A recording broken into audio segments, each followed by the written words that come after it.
আলহামদুলিল্লাহ, আল্লাহর রহমতে আমরা তো অনেক ভালো আছি। আমরা বৃষ্টি বিলাস করতেছি, আনন্দ উপভোগ করতেছি, সব করতেছি। কিন্তু এই বন্যায় যাদের বাসস্থান হারিয়ে নিরীহ অসহায় হয়ে আছে, তাদের না জেনে কতই কষ্ট হচ্ছে। আমরা বৃষ্টি বিলাস করলেও তারা কিন্তু বৃষ্টিটাকে সেরকম উপভোগ করতেই পারতেছে না। আল্লাহ, অনেক কষ্ট হচ্ছে। একটা কথা কি, 10 টাকা করে হলেও যদি আমরা সবাই এগিয়ে আসি না, তাহলে কিন্তু আমাদের বাংলাদেশটা সত্যি খুব সুন্দরভাবে সাজানো যায়, মানুষগুলো প্রাণ ফিরে পায়। একটা কথা মনে রাখবেন, আপনার 10 টাকা 10 কোটি টাকার সমান। তাই যে যার মতো করে সাহায্যের হাত বাড়িয়ে দিন। আমি সকাল হয়েছে, বৃষ্টি উপভোগ করলাম, আপু মোগলাই বানিয়ে দিচ্ছে, মোগলাই খাবো, সব কিছু মিলে আলহামদুলিল্লাহ আমরা তো ভালো আছি।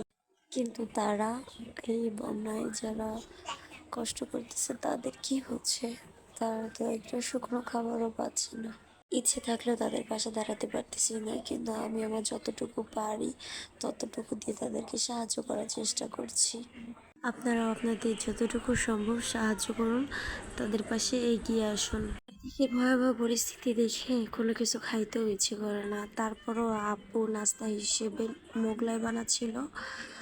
মোগলাইটাকে সুন্দর করে ডিম দিয়ে নিয়ে এরকমভাবে ভেজে নিয়েছিল। মোগলাই যে পার্টটা হচ্ছে আপনি ভাজ করে নেবেন, সেই পার্টটা নিচে দিয়ে দিবেন, যাতে নিচে দেওয়ার ফলে ওইটা খুলেও যাবে না, সুন্দরভাবে লাগবে। আর একটা বিষয়, তেলটাকে অতিরিক্ত গরম করে তারপর অতিরিক্ত গরম তেলে মোগলাইটা ছাড়বেন না, তাহলে কিন্তু ভালো মতো সিদ্ধও হবে না, আটাটা কাঁচা কাঁচা থেকে যাবে। সম্পূর্ণ মোগলাইয়ের ওপরে ভালো মতো তেল ছিটিয়ে ছিটিয়ে দিবেন, যাতে মোগলাইটা না লেগে যায়।